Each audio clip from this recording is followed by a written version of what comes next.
Wala muna tayo mga kabombo ng mga karagdagang update mula dyan sa National Board of Canvassers sapagkat posible na makapaglabas daw ng partial and official data ang Commission on Elections. Pero alam nyo ba, may mga nasuspending proklamasyon. Ipuproklama na sana pero hindi natuloy. Alamin natin kung anong rason. May balita si Bombo Isa Cotoner. Bombo Dennis, Bombo Ever, sinabi ni COMELEC spokesperson Attorney John Rex Laudianco na mailalabas na bukas ng poll body ang partial official counts ng isinasagawang canvassing ngayong araw dito sa National Board of Canvassers. Ito ay magiging running tally kaya asahan na araw-araw ay maglalabas ang komisyon ng updated partial official counts. Sa kasalukuyang isinasagawa na pagbibilang ngayon dito sa may Manila Hotel, the 10th City, ang inaasahang matatanggap na mga certificate of canvass ay nasa 175.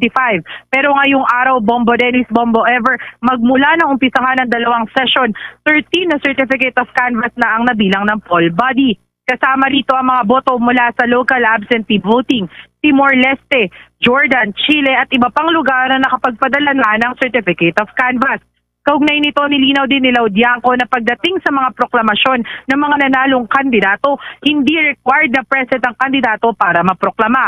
Anya, kapag inisyu na ang certificate of canvass publicly, ang isang kandidato ay opisyal nang naproklama. Kaugnay niyang pakinggan natin si COMELEC spokesperson Attorney John Rex Laudianco. Ko-compute po nila yun eh. Pag nag-recess po yan, simula na sila mag-compute. Bukas po ng umaga bibigay sa akin, send ko agad sa inyo. Yes, kung ilan na nakanvas na COC, tas dagdag po tayo ng dagdag nun. Dagdag na lang po tayo ng dagdag. Dun sa partial official. Yes, na pumasok po ng mga COCs, yun po yung makakasama dun sa partial official. Lagi po kasing nagtatanong tayo, ano ba yung proclamation? Kailan ka pa masasabing na proclaim pa pag naitaas ba yung kamay? Hindi po. Yung pagtataas po ng kamay is only symbolic or ceremonial. Ano po yung proseso, legal process ng proclamation? Kapag certificate of canvass and proclamation, pinirmahan at binasa na at inisyo na ng boards of canvassers, whether municipal, city, provincial, or national board, you're deemed proclaimed. Yun po yun. Yung pagtataas ng kamay, kaya po may napo-proclaim na wala siya eh.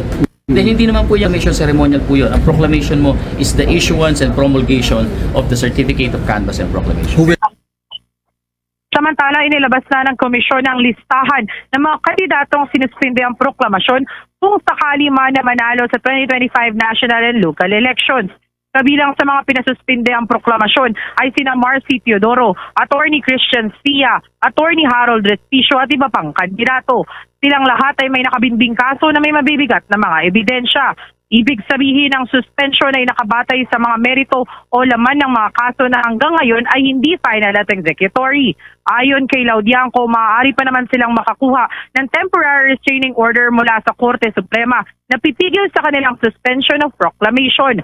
Anya, ang 19 na ito ay maaari pang madagdagan sa mga susunod na araw. Kaugnay niyan, pakinggan natin muli si COMELEC spokesperson Attorney John Rex Laudianco. Court po. So kailangan pong titigil lang po sa pag-i-implement ng COMELEC order katulad po ng suspension of proclamation. Hindi lang po para dun sa nabanggit ninyo kundi para sa lahat. Titigil lang po kapag may na-issue na temporary restraining order. So they have to go to the Supreme Court, have the SC issue a TRO at dun lang po yung ma-stay o ma-hold yung order. Supreme Court. Mula sa National Board of Canvassers, lungsod ng Maynila, Bombo Isa Cotoner para sa The Vote 2025 coverage ng Bombo Radio Philippines, the number 1 and most trusted radio network in the country. Basta Radyo, Bombo!